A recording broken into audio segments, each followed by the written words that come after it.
హరయే నమః. హరయే నమః. హరయే నమః. హర నమ పార్వతీపతయే హర హర మహాదేవ హర. శ్రీ గురుభ్యో నమః. దివ్యాత్మస్వరూపులారా, అమ్మవారు ఆ మైదానంలో సింహారూఢయ్యి ఉన్నది. ఆమె చేసినటువంటి వికటాట్టహాసానికి భయపడి సింహాసనం మీద నుంచి అంత ఎత్తు లేచి క్రింద పడినటువంటి వాడు అమ్మవారిని ఎవరు అలా హసించిందో చూసి రమ్మనమని పంపించాడు.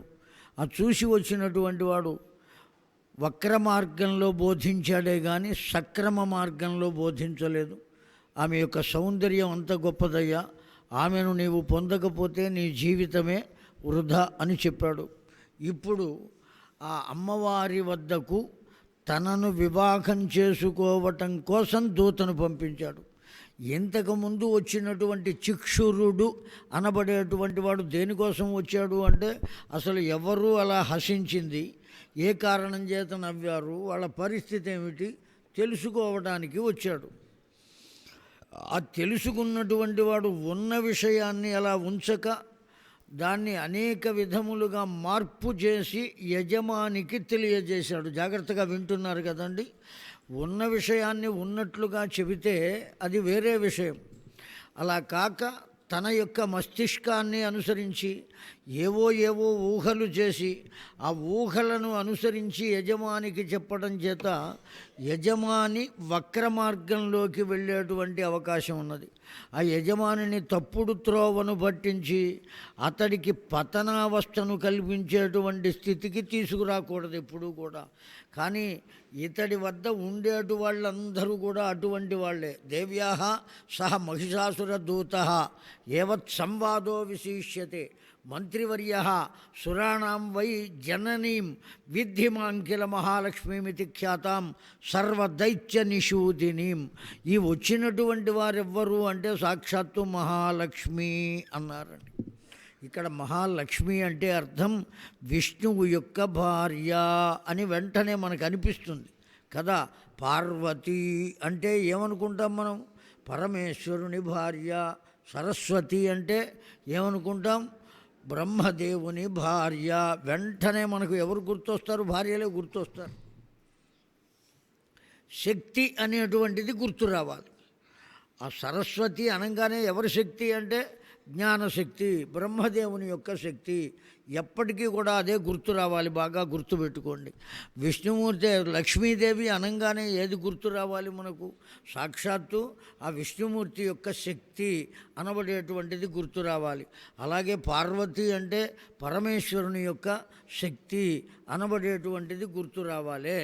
ఆ విధం మంత్రివర్యస్య సురాణాం వై జననీం విద్ధిమాంకిల.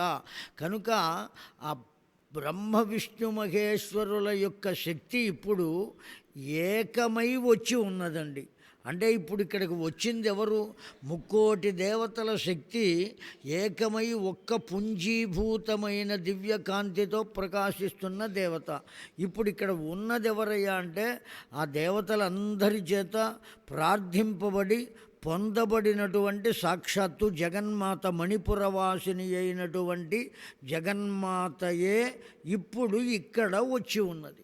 ఆవిడ ఎప్పుడు చూసినా షోడశ వర్ష ప్రాయగానే ఉంటుంది. కనుక ఆ విధంగా కనబడిందండి.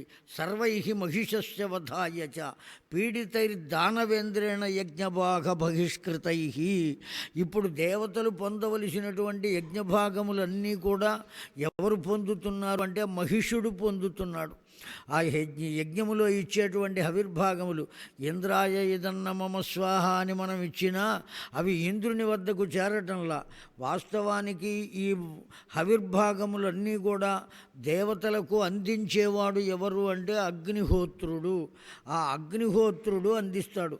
అందుకనే అగ్నిముఖావై దేవాహ ఇంద్రాయ ఇదన్న మమ స్వాహ అని మనం వేసినటువంటి హవిర్భాగాన్ని ఆ ఇంద్రునకు ఎవరప్పగిస్తారు? అప్పగిస్తారు అంటే అగ్నిహోత్రుడు అప్పగిస్తాడు.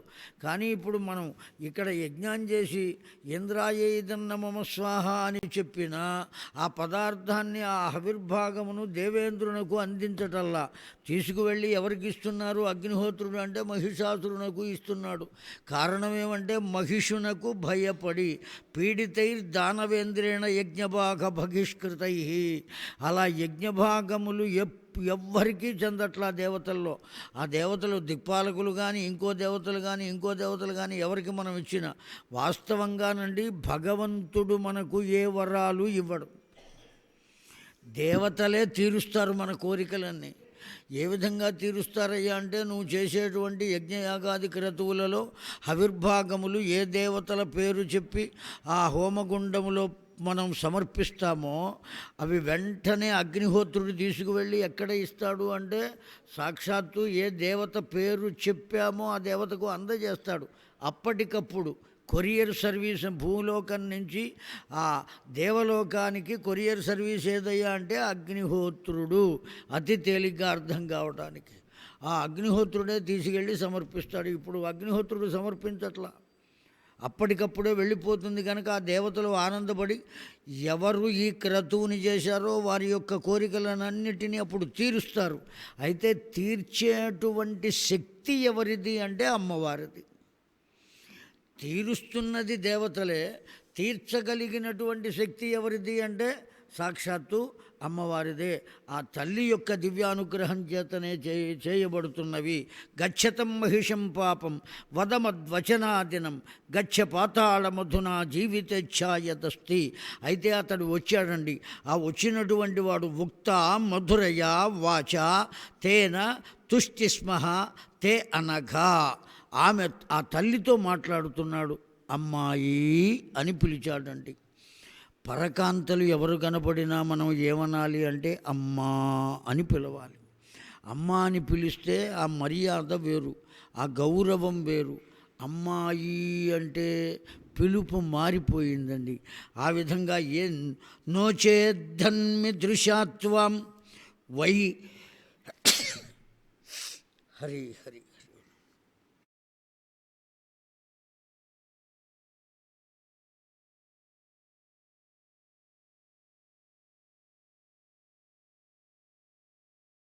ధన్విదృశాత్వం వై కాలాగ్నిసమయా కిల కశ్య ప్రీతికరం న స్యాత్ మాధుర్యవచనం ఖలు. అతడు చెబుతున్నాడండి, ఎంతో తీయగా మాట్లాడుతున్నాడు ఆ వచ్చినటువంటి దూత అమ్మవారితో. ఏమని? తమ్మహిషం వద హరి హరి హరి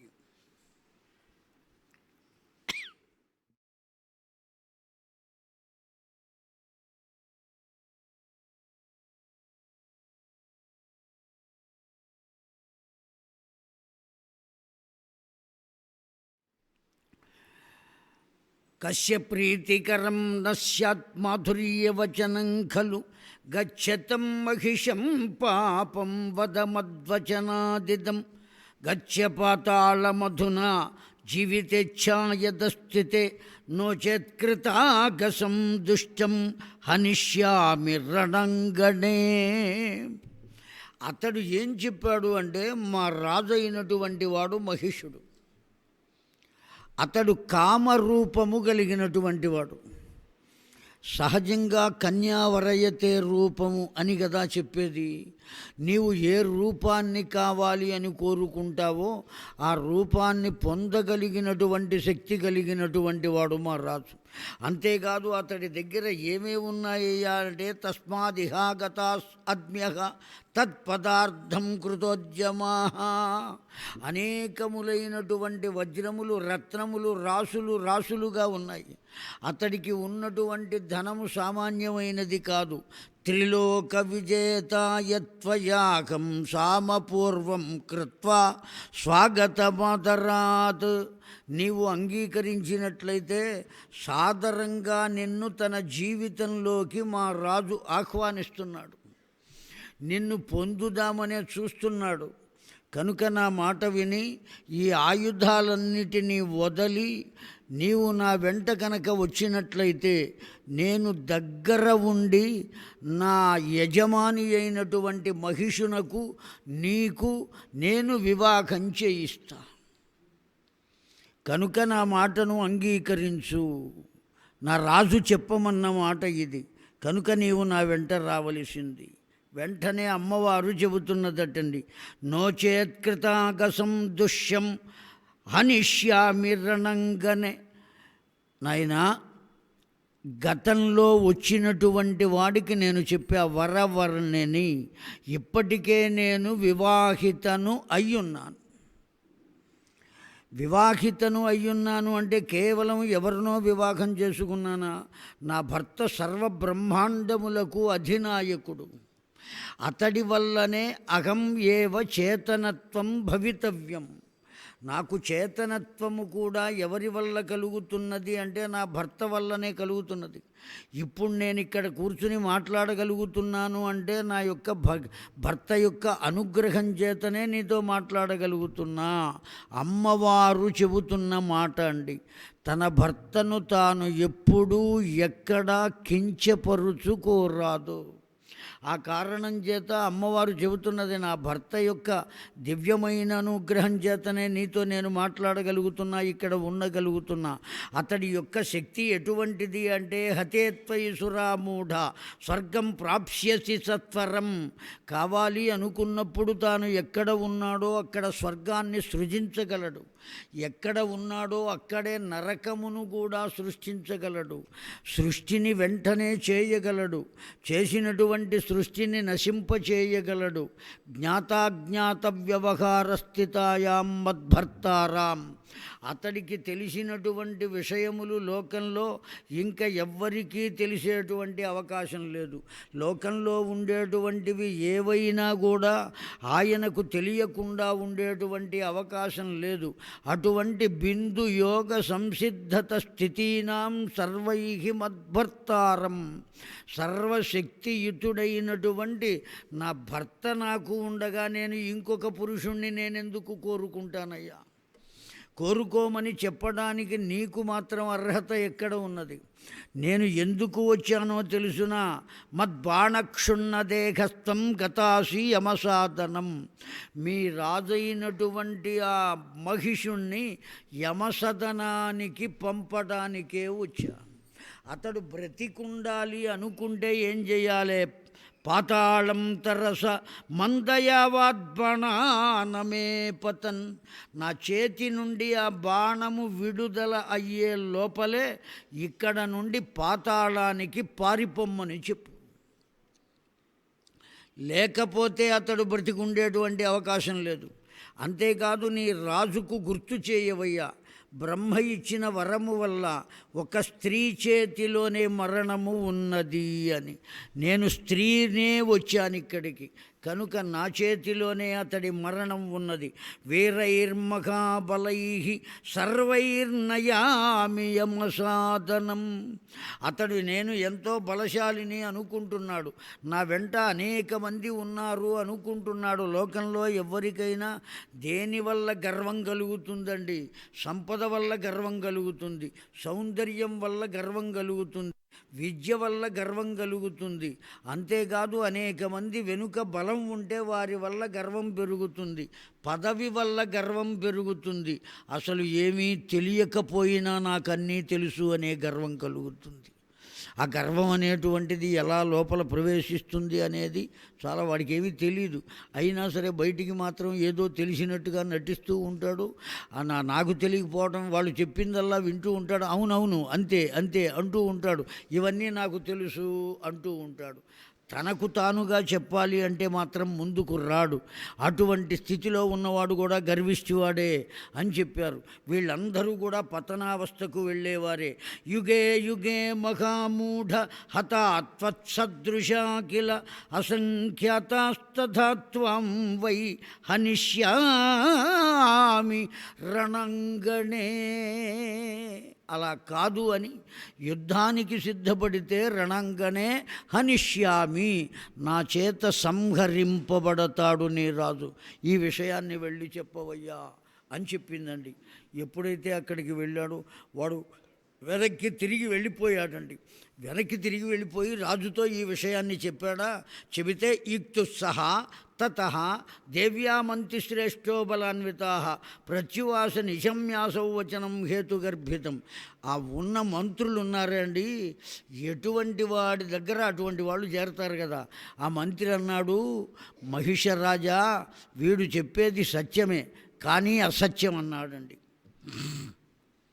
ఇతడు ఈ వెళ్ళి వచ్చినటువంటి వాడు నీతో చెప్పింది సత్యమే కానీ అసత్యం. ఏ విధంగా అసత్యమయ్యా అంటే, ఆవిడ యుద్ధానికి రమ్మను, యుద్ధంలో గెలువమను, బ్రతికి ఉన్నాడా, అతడు బ్రతికిపోయినట్టు లేదా నా చేత మరణిస్తాడు, అతడు బ్రతికి ఉండాలి అనుకుంటే పాతాళానికి పారిపోమ్మను, నన్ను జయించమను, ఇన్ని మాటలు చెప్పిందా. ఇవన్నీ ఆమె దృష్టిలో కేవలం యుద్ధం కాదండి. ఏమిటది? స్త్రీ సదృశం వాక్యం భ్రూషేత్వం మదగర్విత క్వాసౌ క్వత్వం కథం యుద్ధమసంభావ్యమిదం కిల ఏకాకిని పునర్బాల ప్రారబ్ధ యవ్వన మృదు మహిషో అసౌ మహాకాయః లీలా క్రీడయా కామం ఉపరితృప్యత. వాడు ఎంత దుర్మార్గుడండి ఆ మంత్రి. వాడి ఆలోచన దుర్మార్గము, ఆ రాజును కూడా తప్పు మార్గం పట్టిస్తున్నాడు. కనుక ఎటువంటి వాళ్ళు మన దగ్గర ఉండాలో మనం బాగా ఆలోచించాలండి. ఎటువంటి వాళ్ళని పడితే వాళ్ళతో స్నేహం చేయకూడదు, వాళ్ళ దగ్గరకు రానివ్వకూడదు. అతడు ఏమని చెబుతున్నాడు ఆ మంత్రి? బిడాలుడు అంటారు వాడిని. ఆ బిడాలుడు అనబడేటువంటి మంత్రి చెబుతున్నాడు, అయ్యా ఆ 16 ఏళ్ల పిల్ల చెప్పిన మాట సత్యం కానీ ఆ చెప్పిన భావం ఇతడికి తెలిసింది అసత్యం. ఆవిడ ఏమంటున్నదంటే, మీ రాజును నన్ను కామక్రీడలో గెలువమను అని చెప్పింది. కనుక నువ్వేమీ భయపడవలసిన పని లేదు. నీవు ధైర్యంగా హాయిగా యుద్ధానికి సిద్ధపడు. ఏ యుద్ధానికి సిద్ధపడాలి? లీలా కేళీ కామయోర్ధృత శృంగారే తద్విరుద్ధం హి రసభంగాద్భిభేమ్యఘం రాజాస్మాకం సురరిపుర్వర్తతే త్వయి భక్తిమన్ సామమేవ మయా వాచ్యం దానయుక్తం తథా వచః. వెంటనే మహిషాసురుడు అన్నాడండి, నీవు చెప్పింది కూడా వాస్తవమే. కనుక నీవే వెళ్ళి ఆమెతో మాట్లాడి ఆమెను ఇక్కడికి తీసుకురావయ్యా. ఆ క్రీడ ఏదో నా ఆస్థానంలో జరగాలి, ఎక్కడో మైదానంలో కాదు. ఆవిడ చెప్పింది అన్నావు కదా, కనుక నీవే వెళ్ళి ఆమెను ఒప్పించి తీసుకొస్తే ఆ క్రీడ ఏదో, ఆ యుద్ధం ఏదో ఇక్కడే జరుగుతుంది. చాలా ఉత్సాహభరితంగా ఉన్నాడండి. ఆ కొమ్ములు కూడా మెరిసిపోతున్నాయి. ఆ విధంగా ఉన్నాడు. అతడికి నచ్చినట్లుగా మాట్లాడాడు కదండి. ఎవరు మాట్లాడింది? ఆ బిడాలుడు అనబడేటువంటి మంత్రి. ఇప్పుడు ఆ బిడాలున్నే పంపించాడండి.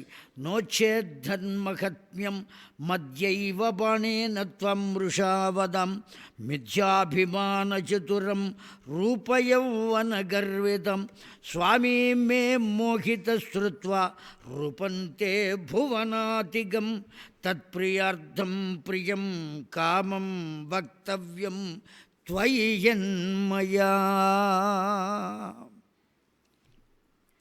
ఆ బిడాలుడు అనబడేవాడు అమ్మవారి దగ్గరికి వచ్చాడండి. అమ్మాయి, నీవు దేనికోసం మాట్లాడావో, నీ ఉద్దేశ్యం ఏమిటో నాకు బాగా తెలుసమ్మా. పాపం ఆ పిచ్చివాడు, వెర్రివాడు వచ్చినటువంటి మంత్రి అర్థం చేసుకోలేక భయపడి రాజుగారి దగ్గరికి వచ్చి దుఃఖాన్ని వెలిబుర్చాడు.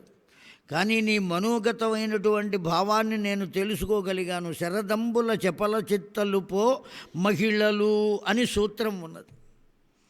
ఒకప్పుడు చెప్పిన ఆడవారి మాటలకు అర్థాలే వేరులే అని చెప్పాడు కదండి కవి. కనుక ఆ విధంగా నీవు ఏ విధంగా వ్యంగ్య భావంతో చెప్పావో, లోతుగా ఉన్నటువంటి అర్థంతో చెప్పావో అతడు అర్థం చేసుకోలేక దుఃఖపడ్డాడు. అమ్మవారు చిరునవ్వు నవ్వుకుంటోందటండి. లోపలే అనుకున్నదట ఏమని, తత్ప్రియార్థం ప్రియం కామం వక్తవ్యం త్వయి యన్మయ. వీడికి బాగా అర్థమైనట్టు, నేనేదో ప్రియంగా మాట్లాడినట్టు భావిస్తున్నాడు. తరువాత జరగబోయేటువంటిది ఇతడు గమనించలేడు. కామాతురాణం నభయం న లజ్జ. శంకర భగవత్పాదుల వారిని ఒక రాజు ప్రశ్న వేశాడండి. అయ్యా, ఎవరిని అంధుడు అనాలి, గుడ్డివాడు అని ఎవరిని అనాలి? కళ్ళు లేనివాడినా, కర్మ చేయలేనివాడినా ఎవరిని గుడ్డివాడు అనాలి అంటే శంకరుల వారు ఆలోచించకుండా వెంటనే చెప్పారండి, మదనాతురోయ అన్నారు. కామంతో ఉన్నవారు ఎవ్వరో వాడు అంధుడితో సమానం. కళ్ళు ఉన్నా సరే కళ్ళు లేని వాడితో సమానం. అంత ప్రమాదకరమైనటువంటిది కోరిక. ఏ కోరికైనా అంతే. ఆ కారణం చేత యదిత్వాం పురుషం వాక్యం బ్రవీమి స్వల్పమపి అహం శృంగారే తద్విరుద్ధం హిరసభంగాద్విభేమ్యహం. నీవు ఏ విధంగా మాట్లాడుతున్నావు అనేటువంటిది నాకు బోధపట్టల్లా. ఇప్పుడే కాదురా అబ్బాయి, ఆనాడు కూడా నీకు బోధపడలా. వాడేదో చెబితే దాన్ని ఏదో విధంగా నువ్వు మలచి నీ రాజుకు చెప్పి నన్నేదో ఒప్పించడానికి మరలా ఇక్కడికి వచ్చావు. నేను ఒక్కటే మాట చెప్పునా, స్వామి మే మోహిత శృత్వా రూపంతే భువనాదికం. నా రూపాన్ని కానీ నా తత్వాన్ని కానీ సామాన్యమైనటువంటి వారు పొందలేరు. ఎవరు పొందగలరు అంటే ఇద్దరు పొందగలరు. ఒకటి భర్తారం మమ దేహికాయాం తదోద్వితీయం మద్భర్తారం తదా ఏతత్ భక్తారం సదీయతే అని చెప్పిందండి. ఎవరు నన్ను పొందగలరు అంటే కేవలం నా భర్త నన్ను పొందగలడు. రెండో వారు ఎవరయ్యా అంటే నా భక్తులు నన్ను పొందగలరు. భక్తి లేనటువంటి వాడికి నేను లభించలేను అని చెప్పిందండి అమ్మవారు. ఆ భక్తితో మనం ప్రార్థించాలి. ఒక్కసారి కన్ను మూస్తే చాలు అమ్మవారి పాదాలు మనకు దర్శనమివ్వాలి. ఆ తల్లి యొక్క చిరునవ్వు దర్శనమివ్వాలి. ఎంత చక్కగా వర్ణించారండి ఆ తల్లి మోమున, ఆ బింబములు, ఆ నాసిక, ఆ చుబుకం అన్నిటినీ వర్ణించారు భాస్కరాజ. ఆ వశిన్యాది వాగ్దేవతలు ఆ తల్లి యొక్క దివ్యమంగళ రూపాన్ని వర్ణించినాయి. ఆ రూప యవ్వనాన్ని కురుభావం విశాలాక్షి త్యక్త్వా రోషం మృతిప్రదం వతామి పాదయోస్తేకం భక్తిభావేన భామిని. ఎంత ఎంత గొప్ప మాట చెప్పిందండి అమ్మ.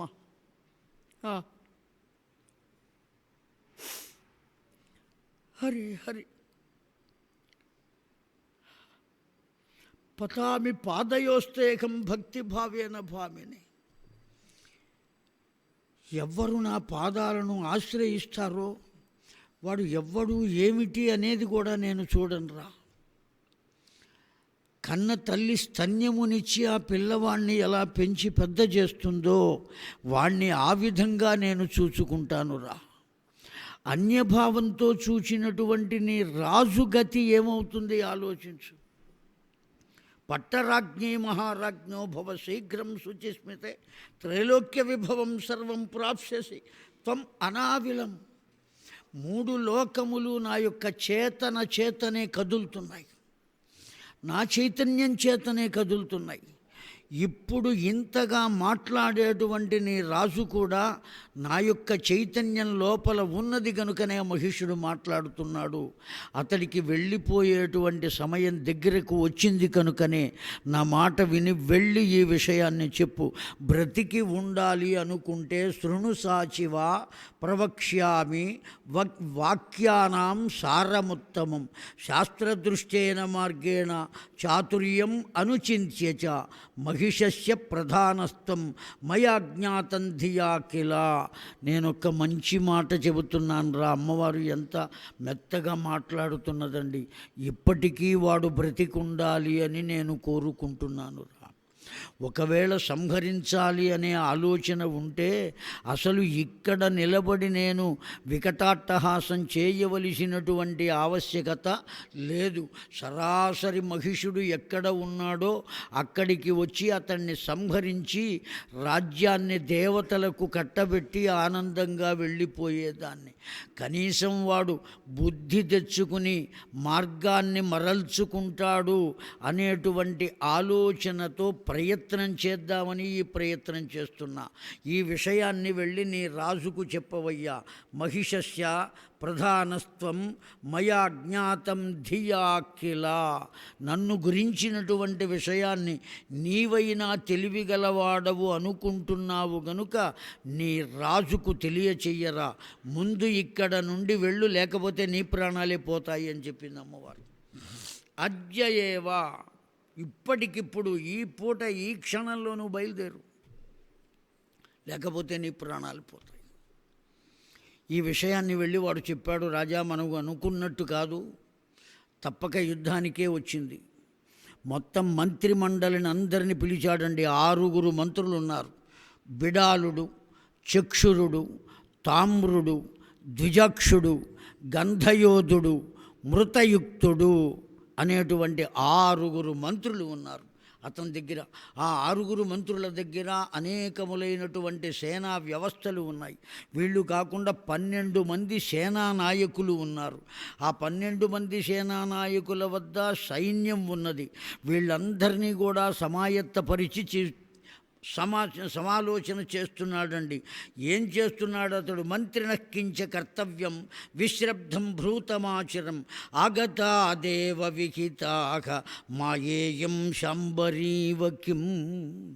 అందులో తామ్రాక్షుడు అనబడేటువంటి మంత్రి చెప్పాడటండి, అయ్యా, నేను మీరు చేసే ప్రయత్నం మీరు చేస్తుంటే నా ప్రయత్నం నేను చేసి కొన్ని విషయాలు తెలుసుకున్నా. దేవతలంతా కేవలం స్త్రీ చేతనే నీకు మరణం ఉన్నది కనుక నిన్ను సంహరింపచేయటం కోసం వాళ్ళ శక్తినంతటినీ ఒక్కచోట చేర్చి ఆ శక్తినే ఒక స్త్రీ రూపముగా ఉంచి ఆమెను నీ వద్దకు యుద్ధము కొరకు పంపినట్లుగా నాకు వార్త అందినదయ్యా. కనుక నీవు గుర్తించి ఇప్పుడు సంధి చేసుకుంటే బ్రతికి ఉంటాం, లేకపోతే మరణించక తప్పదు అని చెప్పారండి తామ్రాక్షుడు అనబడేటువంటి వాడు. అప్పుడు మహిషుడు చెప్పాటండి, ఏమని చెబుతున్నాడు? తస్మాత్ మన్యే అతి మూర్ఖోసౌ నవీరరసవిత్తమఖం కామిన్యా మరణం క్లీబరతిదం శూరదుఃఖదం. ఇప్పుడు ఆ వచ్చినటువంటి కాంత చెప్పిన మాటకు భయపడి నేను యుద్ధాన్ని గనక మానేసి ఆమెతో సంధి చేసుకుని దేవతల రాజ్యాన్ని దేవతలకు ఇచ్చినట్లయితే నేను ఎవరితో సమము అంటే క్లీబునితో సమము అవుతాను. ఎవరు చెబుతున్నారండి ఈ మాట? మహిషుడు చెబుతున్నాడు. నేను క్లీబుడితో సమానం అవుతాను. సాధారణమైనటువంటి స్థితి కాదది. ఇంత శౌర్య పరాక్రమాలు కలిగి దేవలోకాన్ని గెలిచి మర్త్యలోకాన్ని గెలిచి పాతాళలోకం నాదే అవ్వగా ముల్లోకములకు నేను ప్రభువునయ్యుండగా ఈ విధంగా నేను దీనుడనై సంధి చేసుకుని ఆమెకు రాజ్యాన్ని అప్పగించి దేవతలకు ఇప్పించమని చెబితే నా పరువేం కావాలి? ఏ విధంగా నేను ఉండాలి? విపరీతం యదా దైవం తృణం వజ్రసమం భవేత్. దైవము అనబడేది చాలా గొప్ప మాట చెప్పాడండి మహిషాసురుడు. దైవం అనేటువంటిది ఎప్పుడు ఏ విధంగా ప్రవర్తిస్తుందో ఎవరికీ తెలియదు. బ్రతికి ఉన్నానా, బ్రతికి ఉంటాను, లేదా వీర మరణాన్ని పొందుతాను యుద్ధరంగంలో అని ఎప్పుడైతే అతడు చెప్పాడో, యదాయం దేహ సంబంధో జీవస్య కాలయో గతః తథైవ లిఖితం సర్వం సుఖం దుఃఖం తథమృతి. ఎలా ఇక్కడ రాసిపెట్టి ఉన్నదో అలా జరుగును. ఎంత గొప్ప వేదాంతం చెప్పాడండి. జాగ్రత్తగా వింటున్నారు కదా? ఎంత గొప్ప వేదాంతం. ఇక్కడ ఎలా రాసిపెట్టి ఉన్నదో అలా జరిగి తీరుతుంది, మనం భయపడవలసిన పని లేదయ్యా అన్నాడా. యుద్ధానికి వాడు వెళ్ళలేదండి. తామ్రాక్షుడు దిదృక్షుడు అనే ఇద్దరిని పంపించాడు వాళ్ళ సైన్యాన్ని వేసుకుని. ఆ సైన్యంతో దేవీ ప్రతి తామ్రధూత ప్రేషణం తదా వ్యవస్థిత యోద్ధుకామః ఇది మంత్రివృద్ధాన్ సమాహూయ రాజా వచనమబ్రవీత్. ఓ జనమేజయ, అమ్మవారు స్వైర వీర వికారంగా వాళ్ళిద్దరితో యుద్ధం చేసిందయ్యా. యుద్ధం చేసిందా? సైన్యము ఎన్ని కోట్ల మంది సైన్యం ఉన్నా అంతమందిని సంహరించి ఒక్కడిని మాత్రం బ్రతికించిందట, ఒక్కడిని వదిలిపెట్టిందట. ఎందుకు? సమాధిషు చ కర్తవ్య కో అత్ర మహ్యం బ్రువంత చ సత్యం తథైవ వక్తవ్యం ప్రియంచ నృపసత్తమం. వీడు వెళ్ళి మహిషుడికి చెప్పాలి, అయ్యా ఈ విధంగా జరిగింది, ఇలా యుద్ధం చేసింది అని వర్ణించి చెప్పడం కోసం ఒక్కడిని మిగిల్చిందటండి. నువ్వు వెళ్ళి చెప్పరా నీ మహిషుడికి. మళ్ళీ ఇద్దరు మంత్రుల్ని పంపించాడు, వాళ్ళ సైన్యాన్ని ఇచ్చి పంపించాడండి. విరూపాక్షుడు, అనురుక్షుడు అనే పేర్లు కలిగిన ఇద్దరు. రాజన్నారీ వరాకేయం సబ్రూతే మదగర్విత బిభీషికామాత్రమిదం జ్ఞాతవ్యం వచనం త్వయ కో బిభేతి స్త్రియో వాక్యం దురుక్తై రణదుర్మదై. అమ్మాయి, నీకేమైనా బుద్ధి ఉందా లేదా? దేనికి యుద్ధం చేస్తావు? నీ చేతులు ఎంత కోమలంగా ఉన్నాయి, ఇంత కోమలములై శిరీష కుసుమ సుకుమార పేశలం పైన కరములట్లు దాల్ప యోగంబులం చేసి ఆయుధంబుల్ ధరింపయోగ్యంబే రాసకాంతవయ్యుండ. ఆయుధాలు ధరిస్తావా చేతులతో? పూలమాలలు చేత ధరించవలసినటువంటి దానవు. అంత మృదువైనటువంటి చేతులు, గట్టిగా ఉన్న పదార్థాలు పట్టుకున్నా కందిపోయేంత సుకుమారంగా ఉన్నావు కదా. ఎందుకు యుద్ధానికి? దీనత్వే అప్యశో నూనం వీరస్య భువనే భవేత్ తస్మాత్ యామ్యఘామేకాకి యుద్ధాయ చండికా ప్రతి. పైగా నీవు ఒక్కదానివి ఉన్నావు, మేము ఎంతమంది సైన్యం ఉన్నాం. ఇంతమంది సైన్యం ఉన్నా వాళ్ళను ఏ విధంగా నీవు యుద్ధం చేయడానికి సిద్ధపడతావమ్మా? విరూపాక్షవచ శ్రుత్వా దుర్ధరో వాక్యమబ్రవీత్ సత్యముక్తం వచో రాజన్ విరూపాక్షేణ ధీమత. ఆ విరూపాక్షుడు, తామ్రాక్షుడు ఇద్దరూ కూడా తల్లితో మమాపి వచనం శ్లక్షణం శ్రోతవ్యం ధీమతత్వయా. మా మాట జాగ్రత్తగా వినమ్మా, ఎందుకు అనవసరంగా ప్రాణాలు పోగొట్టుకుంటావు? ఇప్పటికి మేము ఎన్ని యుద్ధాలు చేశామో తెలుసునా? భవత్యేవం విధ నాయికారూపగర్విత భీషయిత్వా యోగాంతే శతాధికం త్వయా యోద్ధుకామః. వేల కొలది యుద్ధాలను చేశాం మేము. యుద్ధరంగంలో నిలబడితే ధైర్యంగా ఎదురుగా నిలబడేవారెవ్వరూ లేరు.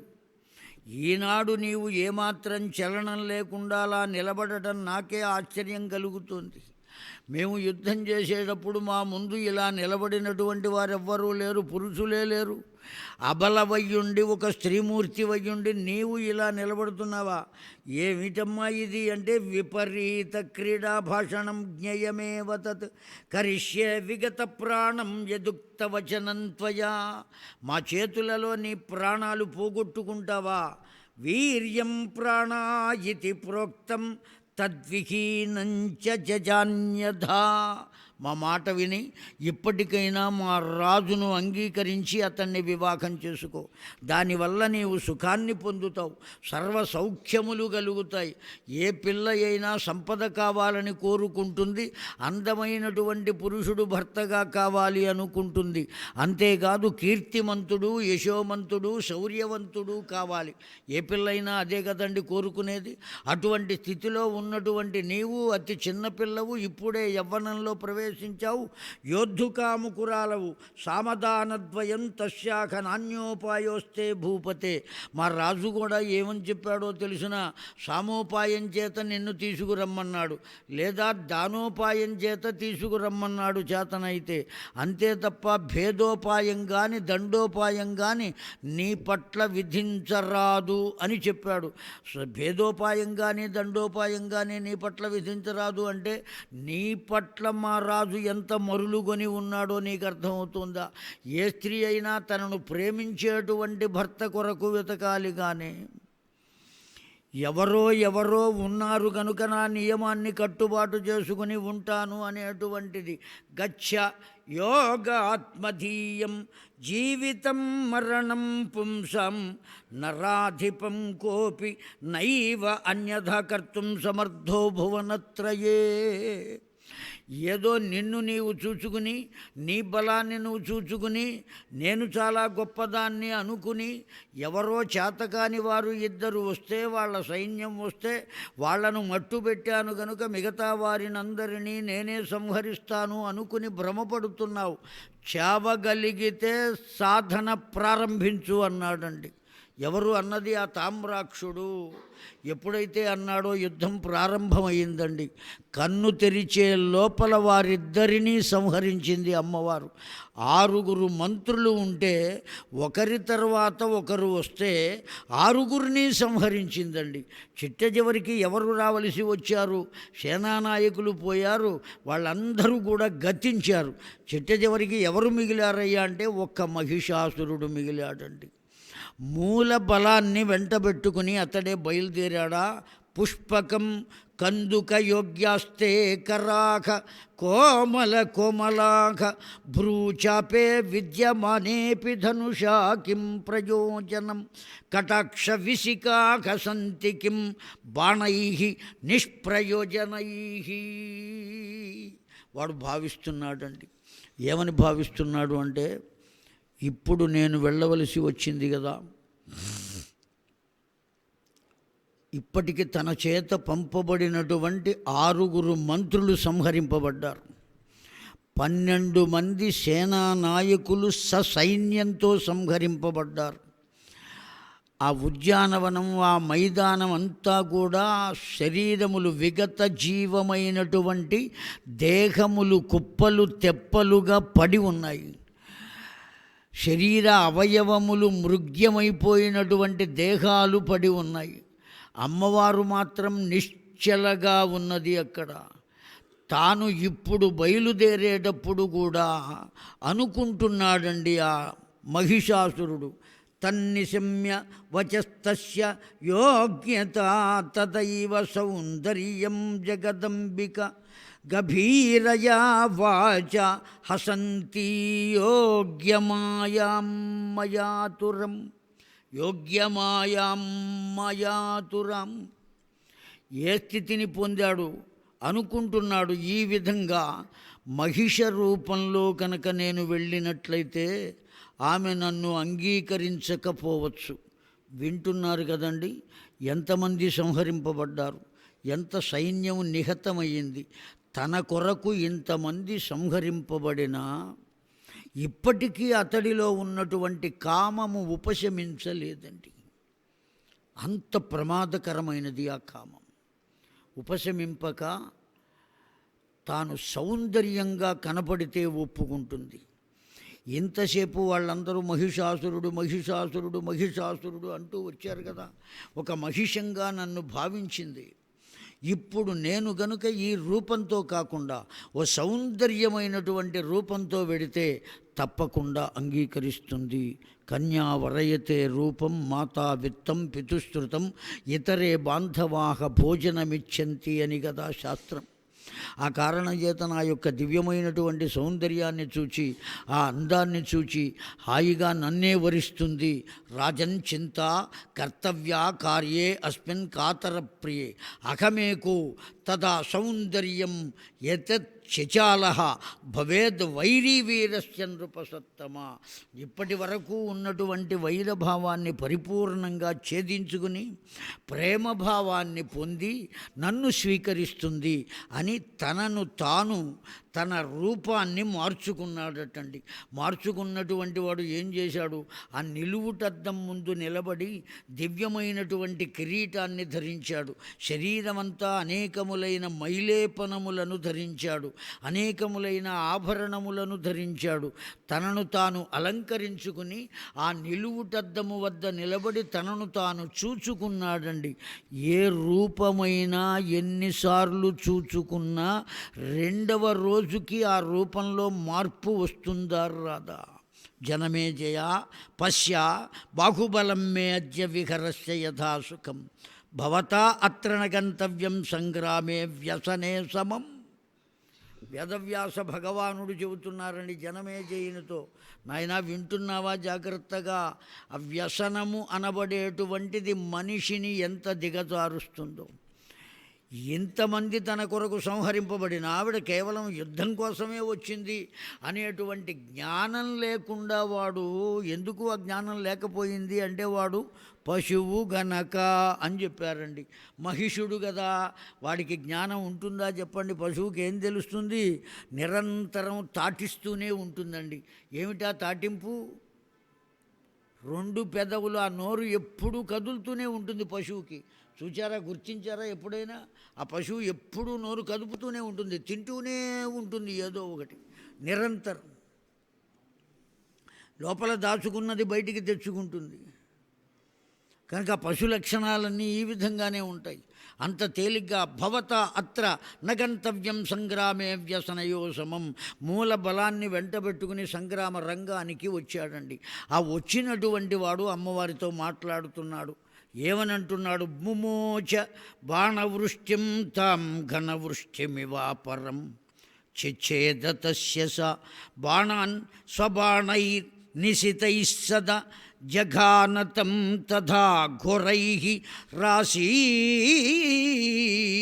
విషసమైః శరైః యుద్ధం పరస్పరం తత్ర బభూవ విస్మయప్రదం గదయా ఘాతయామాస తం రథాజ్జగదంబికే.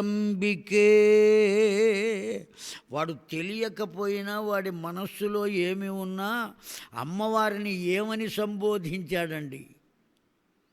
ఏమన్నాడండి చివరికి? జగదంబికే అన్నాడండి. ఆ మాట వినేటప్పటికీ కరిగిపోయింది అమ్మవారు. ఒరే నాన్న, ఇప్పటికైనా నేను చెప్పిన మాట వినరా? ఏమంటున్నాడు? యుద్ధం చేయడానికి వచ్చావా?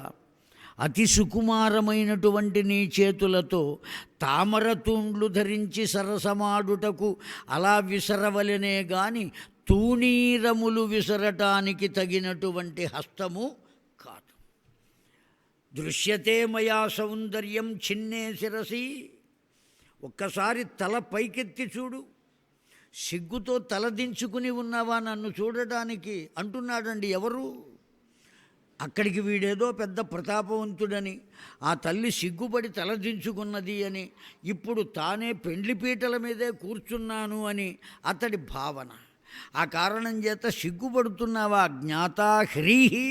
ఆ సిగ్గును పొంది తలదించుకుని ఉన్నావా? ఒక్కసారి తల పైకెత్తి చూడు నా యొక్క సౌందర్యాన్ని. పతితం ఆదాయతరసాదుద్రావా ప్రతియోగాత్ భగవత్యపితం దృష్ట్వా.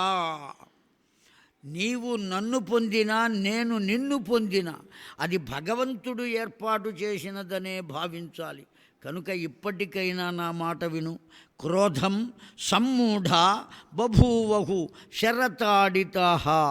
నా చేత ప్రహరింపబడేటువంటి ఖడ్గఘాతములకు కానీ, శరఘాతములకు కానీ, గదాఘాతములకు కానీ నీవు భరించలేవు. కనుక నా మాట విను. తత్సుఖం ద్వివిధం ప్రోక్తం నిత్యానిత్య ప్రభేదతః. నేను ఒక్క మాట చెబుతున్నాను విను. యవ్వనం అనేటువంటిది రావటం చాలా కష్టం. ఎంతో కష్టపడితే కానీ యవ్వనం లభించదు. ఆ లభించినటువంటి యవ్వనాన్ని దుర్వినియోగం చెయ్యకు. అతి తొందరగా ఆ యవ్వనం కరిగిపోతుంది. ఒక మంచుగడ్డ వంటిది ఆ యవ్వనం. అలా కరిగిపోతుంది. ఆ మంచుగడ్డ ఎప్పుడైతే వేడి తగిలేటప్పటికీ నీరు కారిపోతుందో ఆ విధంగా యవ్వనం కరిగిపోతుంది. నేను నీకు కథ చెబుతున్నా విను. ఓ అమ్మాయి, నీ పేరేమో? పూర్వకాలంలో మందోదరి అనేటువంటి ఒక రాచకాంత ఉన్నది. ఆమెకు ఒక సన్యాసి వచ్చి ఒక మంత్రాన్ని ఉపదేశం చేశాడు. ఆఖ్యానం మంత్రం దృష్ట్వా ఏతత్ శక్తితరోత్కరై. దివ్యమైన శక్తి కలిగిన మంత్రాన్నే ఉపదేశం చేశాడు. ఆమె ఆ ఉపదేశాన్ని పొందింది. ఎప్పుడైతే ఉపదేశాన్ని పొందిందో ఆమెకు జ్ఞానము వైరాగ్యము రెండూ కలిగినాయి. ఒక్క జ్ఞానమే కలిగితే ప్రమాదం ఉండేది కాదు. ఇంకేం కలిగింది? జ్ఞానంతో పాటు వైరాగ్యం కూడా కలిగింది.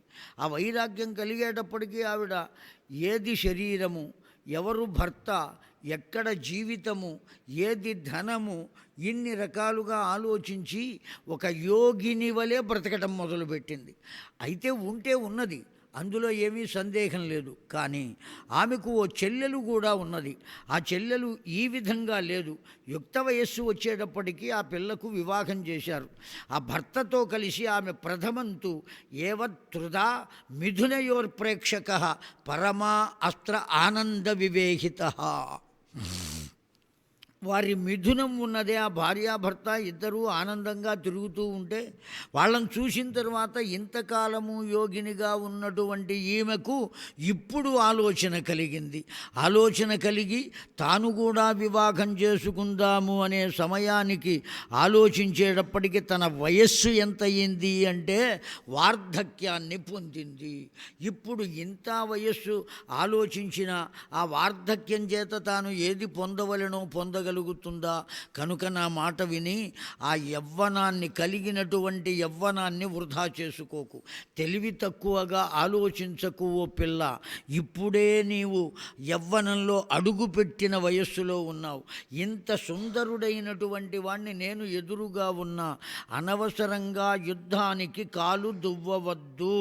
ప్రాప్య బాణవ్యధాం దైత్య పపాత సమరంగణే మూర్ఛితో అధమమార ఆశుదానవో దైవయోగత. అనవసరంగా నా చేత విడువబడేటువంటి బాణములను పొంది రక్తసిక్తమైన శరీరంతో దుఃఖపడవద్దు.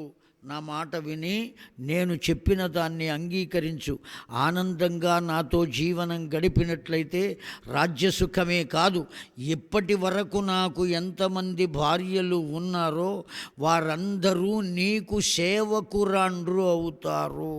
కామము ఎంత నీచమైనదో చూడండి. ఎవరిని ఏ విధంగా భావిస్తుంది, ఎట్లా యోచిస్తుంది. పిశునా ఏతత్ వేదద్వేషిణః పాపా మానవాః పృథివీపతే సర్వే ధర్మరతా నిత్యం ద్విజసేవపరాయణాః త్రిధాత్వా సృష్టిధర్మస్య త్రివిధ బ్రహ్మణస్తదా. ఎవరైతే మానవుడు ధర్మాన్ని అనుసరించాడో, జాగ్రత్తగా విందామండి మాట, ధర్మాన్ని అనుసరించినటువంటి వాడు వార్ధక్యాన్ని పొందినా యవ్వనంలో ఉన్నవాడితో సమానంటండి.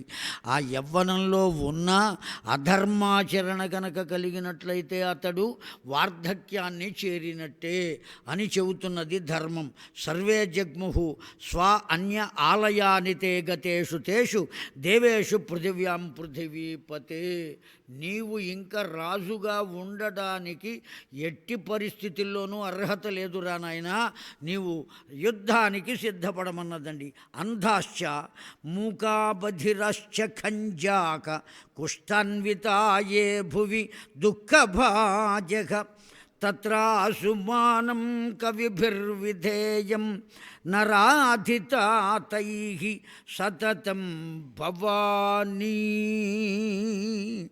అతడు కుష్ఠరోగ పీడితుడు కావచ్చు, సంధిరోగ పీడితుడు కావచ్చు, లేదా యక్ష్మరోగ పీడితుడు కావచ్చు. ఈ మూడు రోగాలు కూడా కలిగితే నశించనివి. అటువంటి రోగాలు కలిగిన నా యొక్క ఆశ్రయము ఎప్పుడైతే పొందుతాడో ఆ క్షణంలోనే ఆ వ్యాధి కూడా నశిస్తుంది. నేను కూడా ఇప్పుడే తెలుసుకున్నానురా అన్నదండి అమ్మవారు. ఏమన్నదండి? నేను కూడా ఇప్పుడే తెలుసుకున్నానురా. ఎంత ప్రమాదకరమైన వ్యాధులు అయినా నన్ను ఆశ్రయించిన వాళ్లను ఆ వ్యాధులు వదిలిపెడతాయిరా. కానీ కామము అనే వ్యాధి పట్టుకుంటే నన్ను చూచిన తర్వాత కూడా నీకు పోలేదు అంటే ఆ కామము ఎంత ప్రమాదకరమైనదో కదా అని ఎవరన్నారండి? అమ్మవారే అన్నదండి. అంత ప్రమాదకరమైనటువంటిది కోరిక. ఏ కోరిక కలిగినా అంతేనండి. ఇదిగో ఈ పని నేను చేయాలి, దీని ద్వారా ఈ విధమైనటువంటి ఫలితాన్ని పొందాలి అంతే. ఒకవేళ తీరిందా ఆనందపడతాడు, తీరకపోతే దుఃఖపడతాడు. ఆ దుఃఖం వల్ల క్రోధం వస్తుంది. క్రోధం వల్ల మోహం కలుగుతుంది, మోహం వల్ల మదం కలుగుతుంది, మత్సరం కలుగుతుంది, ఒకదాని వెంట ఒకటి వస్తాయండి. నద్వేదద్వేషిణ పాప మానవా పృథివీపతే లంపటా స్తబ్ధ న బభూవస్తుధా నృప. నీవు సంహరింపదగిన వాడవే తప్ప బ్రతికింపదగినటువంటి అర్హత నీలో ఏ కొద్దిగా కనబట్టలేదు. ఒక్కసారిగా అమ్మవారు నారాసములను ఎక్కుపెట్టిందటండి. ఎక్కుపెట్టి ఏం చేస్తున్నది? వ్యాస భగవానుడు, రాజా కథాన్ దివ్యాం సర్వపాప ప్రణాశిని దేవ్యాశ్చరిత సంయుక్తాం సర్వార్థఫలదాం శుభాం. ఆ దేవి యొక్క దివ్యమైనటువంటి సంరంభాన్ని నువ్వు జాగ్రత్తగా వినవయ్యా. వింటమే కాదు, ఒక్కసారి కళ్ళు మూసుకొని నీ హృదయంతో దర్శించు. ఆ అమ్మవారు ఏం చేసిందో తెలుసునా? ఆ మహిషాసురునితో యుద్ధం చేయడానికి సిద్ధపడిందండి. ఇప్పుడు కదా వాడి పంట పండింది. ఎవరి పంట పండిందండి? ఆ మహిషాసురుని పంట పండింది. కస్తృప్తి మాప్నోతి కథామృతేన భిన్నో అల్పభాగ్యాత్తదేవ ప్రజాతి మాతరం ఏనా ఆపీతేన ధిక్తన్నరాన్యే న పిబంతి సాదరం. చేత పానపాత్ర ఉన్నదటండి అమ్మవారికి. ఆ పాత్రను త్రాగుతూనే వికటాట్టహాసం చేసిందట అమ్మవారు. ఒక్కసారి కనబడుతోందా అండి? సింహవాహిని అయ్యుంటే ఆ సింహము ఒక్కసారి 2 కాళ్ళు ముందు ఉన్నవి పైకి లేపి పెద్దగా గర్జించి తల దులిపితే, మెడ ఉన్న పూసల దండ కదిలితే, గంట మ్రోగితే ఆ గంటలో కూడా ప్రణవనాదమే వినబడిందటండి. అంత దివ్యంగా ఉన్నది ఆ సంరంభం. ఆ తల్లి యొక్క సంరంభం వికటాట్టహాసం చేసింది. ఆ అట్టహాసానికే చెవులు దిబ్బిడపడినాయి, చిల్లులు పడినట్టు. ఇంకా ఏ శబ్దము వినపడని స్థితిలో ఏర్పడింది. ఎవరికి? మహిషునకు. ఇక లాభం లేదు అనుకున్నాడు, యుద్ధానికి సిద్ధపడాలి అనుకున్నాడు. స్వైర వీర వికారంగా నారాచ ప్రయోగ యోగ యుద్ధం జరుగుతున్నదండి. నారాచములు అంటే బాణములు. అతడు ప్రయోగిస్తే అమ్మవారు ప్రయోగిస్తున్నది ఎక్కడా వదలనివ్వటం లేదు.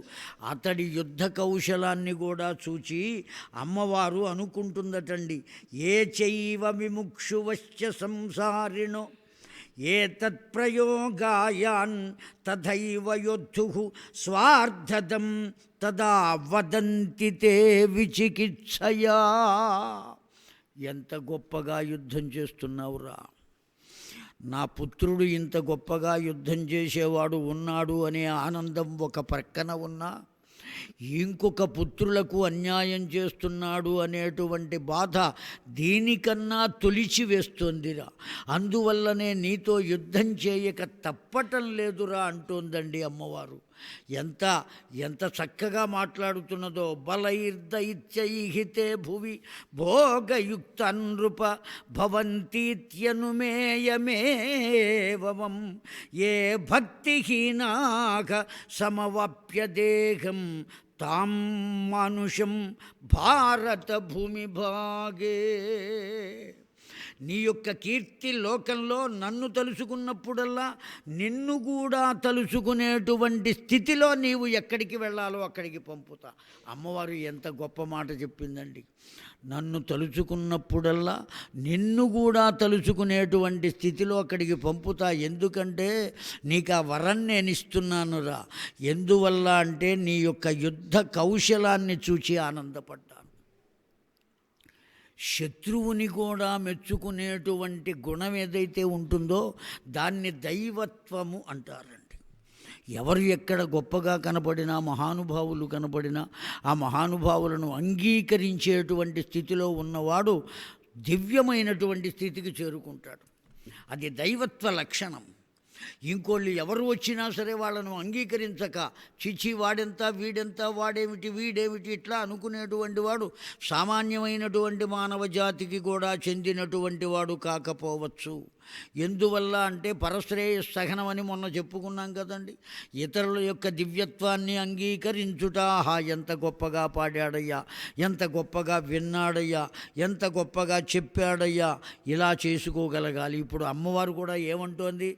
ఎయిర్నార్నిశ్చితాశ్చ ధన్యయుక్తధనుర్యోగాత్ సంతతివర్జితాశ్చ భ్రమంతి నిత్యం కిల సాధవో యుక్తయా నరాచయోగాత్. అతడి చేతుల నుంచి విడువబడేటువంటి బాణముల యొక్క రూపము కనబడటం లేదటండి అమ్మవారికి. అంటే అర్థం, ఒక బాణానికి విడిచేటువంటి సమయం కనబట్టం లేదు. ఈ బాణం ఎట్లా వస్తోంది, ఆ బాణం ఎట్లా వస్తోంది, అంత దివ్యంగా ప్రయోగిస్తున్నాడు. వ్యాస భగవానుడు ఏమంటున్నాడంటే, సంక్రీడయతే తదా శక్తి ఏతత్ సంభావ్య భవానీయం. ఓ జనమేజయ, వాడికి ఇంత దివ్యమైనటువంటి శక్తిని ఇచ్చింది కూడా ఎవరు అంటే అమ్మవారే. ఆ అమ్మవారి శక్తి చేతనే వాడు ఆ విధంగా బాణాలు వేయగలుగుతున్నాడు. లేకపోతే ఏమున్నదండి. భారతంలో పరశురాముని వద్ద విద్యార్జన కోసం వచ్చాడు ఎవరు? కర్ణుడు. ఆ వచ్చినటువంటి వాడు ఆ పరశురాముని వద్ద అనేకములైనటువంటి విద్యలు అధ్యయనం చేశాడు. కాకపోతే పరశురాముడు ఓ నియమం పెట్టుకున్నాడు, బోర్డు పెట్టుకున్నాడు. అక్కడ ఒక్క బ్రాహ్మణులకు మాత్రమే ప్రవేశము అని పెట్టుకున్నాడు. నేను బ్రాహ్మణుణ్ణే అని అసత్యం చెప్పి ప్రవేశించాడు. అందుకోసమని దైవమే పరీక్షించింది వాడిని, అసత్యం చెప్పాడు కనుక. అంత యుద్ధ కౌశలం కలిగిన వాడు కూడా మొత్తం ఏమైపోయినాయండి ఆ పరశురాముని శాపవశం చేత. అత్యవసరమైనటువంటి సమయంలో ఆ అస్త్ర శస్త్ర విద్య ప్రకర్ష మొత్తం అంతా గుర్తు రాకుండా పోయింది.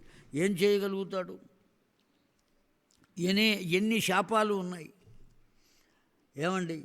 అనేకమైన వరవడిగిన వాసవి ఆ కుంతి చేత అని ఓ పద్యం కూడా చెప్పారు. అనేకములైనటువంటి శాపాలు. ఆ శాపహతుడైనటువంటి వాడు కనుక ఒక ఎంత వచ్చినప్పటికీ కూడా ఆ సమయంలో అవి ప్రయోగింపబడటానికి కావలసిన శక్తి లేకపోతే శక్తిహీనుడే. అలా లేకుండా చేసింది ఎవరు అంటే అమ్మవారే. ఇప్పుడు ఈ మహిషాసురుడికి అవన్నీ కలిగేట్లుగా చేసింది కూడా ఎవరు అంటే అమ్మవారే. అందుకే స్వకీయై వాఘనై సర్వే జగ్ముహు స్వాన్యా అలయానితే గతేషు తేషు దేవేషు పృథివ్యాం పృథివీపతే రాజ్యం బభూవనాథ ప్రజశ్చ సుఖితస్తథా. ఎక్కడ వెనుకాడరాదు. కేవలం ఇంతమంది సంహరింపబడిన తరువాత నేను మాత్రమే బ్రతికి ఉండడం కోసం ఇక్కడ నుంచి పారిపోయినట్లయితే అంతకన్నా పరువు నష్టము ఇంకొకటి ఉండదు. కనుక మరణమైన బ్రతుకైనా ఇక్కడనే అనే రీతిగా యుద్ధం చేస్తున్నాడండి ఆ మహిషుడు. ముక్తాశ్చయే చైవ ముముక్షువశ్చ. ఏ విధంగా అయినా సరే అనేకములైనటువంటి రూపములను మార్చుకుంటున్నట్ట. ఏమని? వర్జన్యాయాకాల వర్షీహ సింహాస్యాధాన్యగుణవృత పాదపాఫల వృక్షా ఏతద్బాధయంతే తాడనం బభూవస్సు కథా సదా. తాను కూడా సింహరూపాన్ని పొందాటండి. ఆ సింహాన్ని భయపెట్టడానికి తాను కూడా గజరూపాన్ని పొందాడట. ఈ అమ్మవారిని భయపెట్టడానికి మహిష రూపాన్ని పొందాడు. అనేక రూపాలు పొందుతున్నాడండి. ఎన్ని రూపాలతో పొందినా బుద్ధి చెబుతున్నదా? ఒక్కసారిగా తన చేత ఉన్నటువంటి సుదర్శనాన్ని ప్రయోగించిందట అమ్మవారు. ఆ సుదర్శనమును చేత పట్టుకున్నట్టండి వాడు. ఎంత బలవంతుడో చూడండి. ఇప్పటి వరకు ఆ సుదర్శనానికి ఎదురు ఉన్నదా? ఎదురు లేదు. కానీ ఆ మహిషుని వద్ద ఆ సుదర్శనము చేత బంధింపబడింది. ఎందుకు బంధింపబడింది అంటే వాడు చెప్పిన వరాల్లో ఉన్నదండి. ఏ ఆయుధం చేత నాకు మరణం లేకుండా ఉండాలి, ఒక స్త్రీ చేతనే. ఆ కారణం చేత అమ్మవారు ఏం చేసిందండి, అది విసిరివేస్తే తీరా ఇలా తయారయ్యింది. ఏం చేయాలి? ఒక్కసారిగా వాడు ఎగిరాడటండి. కొమ్ములు ఉన్నాయి. మహిష రూపాన్ని పొందాడు. ఘీంకరించాడు, గర్జించాడు, ఎగిరాడు. అమ్మవారి వక్షస్థలం మీద ముందు కాళ్లతో దెబ్బ వేశాటండి. వక్షో గవాశ్చ క్షీర సంపన్న ఘటోద్రాహ కామదాన్ రుణాం. పిల్లవాడు అమ్మ వద్ద స్తన్యాన్ని స్వీకరించాలి, గుండెలు తన్నరాదు. ఏం చేశాడండి వాడు? అమ్మకు ఆగ్రహం కలిగిందండి. ఎప్పటికీ ప్రేమతో ఉండే తల్లి, ప్రేమ అనే 2 అక్షరాలకు ఉదాహరణ అయినటువంటిది మాతృదేవత. పిల్లవాడు ఎంత దుర్మార్గుడైనా తల్లి ప్రేమిస్తుందే కానీ వాడిని ద్వేషించదండి. ఎలాగైనా వాడు బాగుపడాలి అని వాడి కోసం తాను ఉపవాసాలు ఉంటుంది, వాడి కోసం తను నోములు నోస్తుంది, వ్రతాలు చేస్తుందండి. ఏ స్త్రీ అయినా ఎన్నో నోములు, పెళ్ళి అయిన నాటి నుంచి పెళ్ళికి ముందు కూడా నోములు ఉన్నాయండి. నోములు అదేవో పసుపు కుంకుమ చిట్టి బొట్టి నోము ఇట్లా చెబుతూ ఉంటారు. కొన్ని నోములు ఉన్నాయి. ఈ ఆడపిల్లలందరూ చేస్తూనే ఉంటారు. ఆడవాళ్ళందరూ ఈ నోములన్నీ దేనికోసం చేస్తారు అంటే తను కట్టుకున్నవాడు బ్రతికి ఉండాలి, తన కడుపున పుట్టిన వాళ్ళు చల్లగా ఉండాలి. ఈ కోరికతోనే తన కోసము తాను ఏమీ చేసుకోనటువంటి దివ్యమైన శక్తి స్వరూపమే స్త్రీ యొక్క స్వరూపము. తన కోసం తాను చేసుకునేది ఏదీ ఉండదండి. స్వకీయై యోగయుక్తా పూజానాం సర్వే జగ్ముహు స్వ అన్యాలయానితే గతేషు తేషు దేవేషు పృథివ్యాం పృథివీపతే. అటువంటి వాడు ఆ తల్లి అంత గొప్పగా చూచేటువంటి తల్లిని ఇప్పుడు వాడు వక్షస్థలంలో ఎప్పుడైతే ముందు కాళ్లతో తన్నాడో ఒక్కసారిగా తల్లి గాలిలోకి లేచిందటండి. ఏం చేసిందండి? గావశ్చ ఏవత్సంపన్నా దిదృక్షయ శాస్త్ర విద్యయా నిత్యం ప్రతారక్షణ తర్పయ న్యాయదండనాద్విదేహం శ్రమం యో గర్జతి సర్వేషాం సంబభూవక అకారాధనదానృణం వ్రజా గోయూధ సంయుతాక తథా పశ్యతే నానావృష్టిరభిక్షయోగక్రతు ఆరోగణ చ మాత్సర్యం సవిదుహ్యోగయుతః పుత్రాన్ విశేష పథితః సర్వే ధర్మయుతా నిత్యం యోగ సేవ్యతే రాజసశ్చైవ తామసశ్చ తథా పరే సర్వే నియుక్తయా దేవదేవి జగదంబికే. ఎర్రబారిన ఈ కనులు, 3వ కన్ను తెరువబడింది, వికటాట్టహాసం చేసింది. చేత త్రిశూలము తప్ప మిగిలిన ఆయుధములన్నీ నిర్వీర్యములై తలలు వంచి ప్రక్కన నిలబడిన వాని వలె ఉన్నవి. ఒక్క త్రిశూలాన్ని మాత్రమే ధరించింది.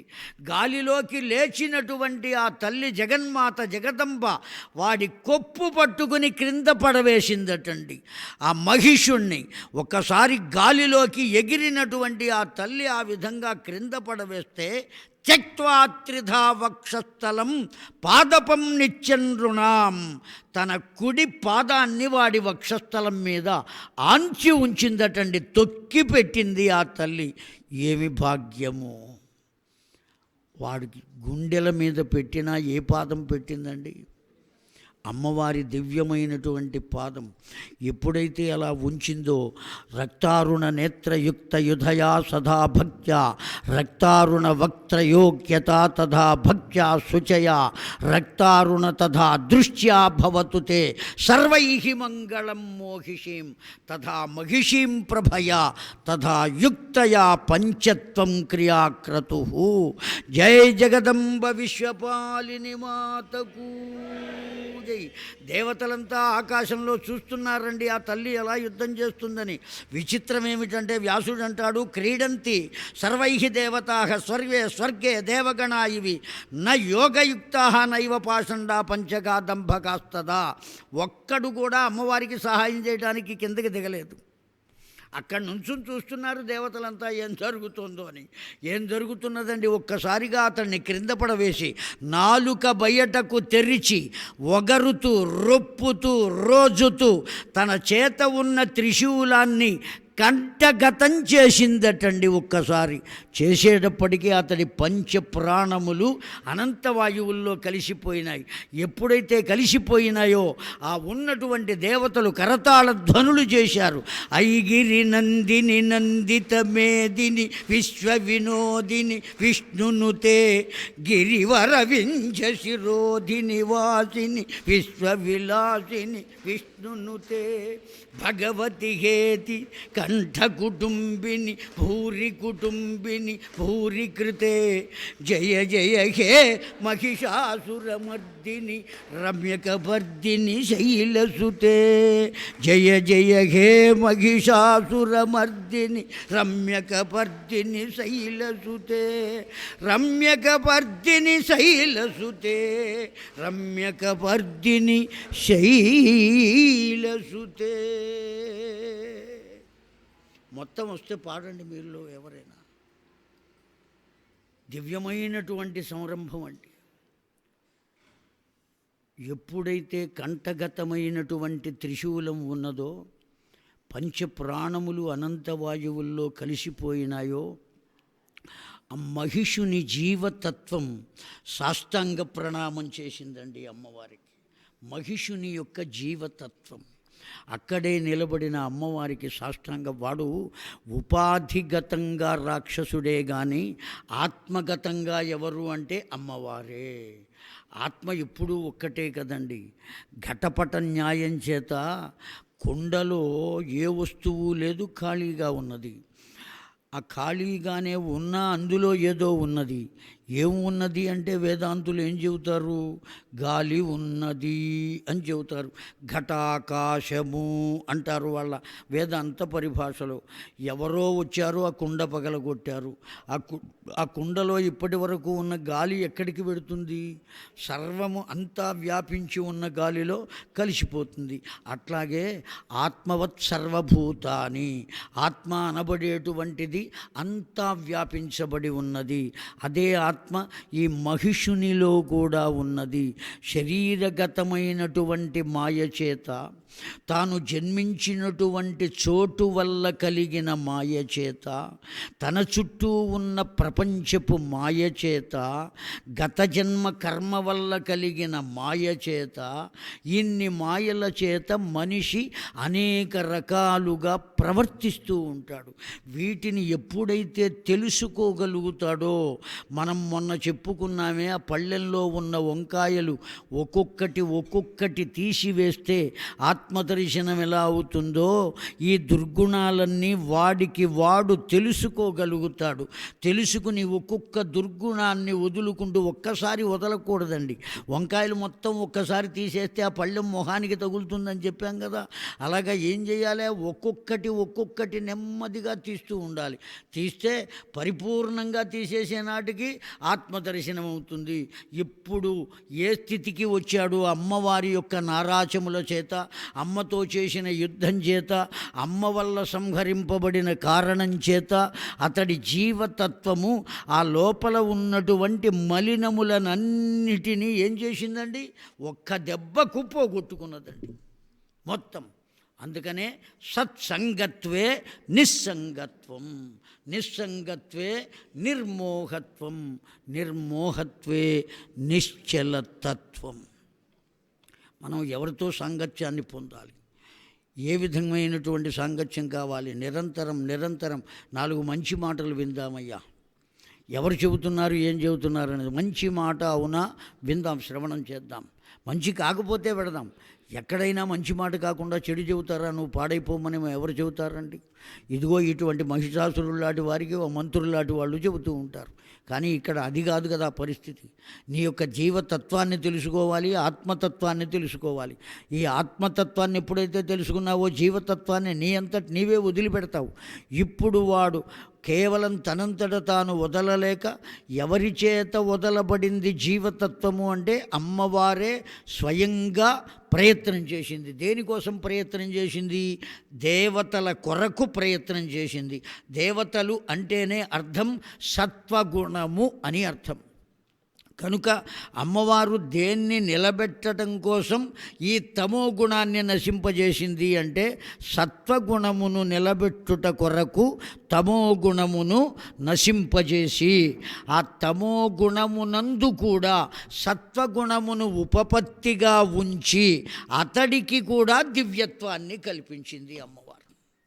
అది అమ్మవారి యొక్క దివ్యత్వం. అంత దివ్యమైన స్థితిని పొందారు.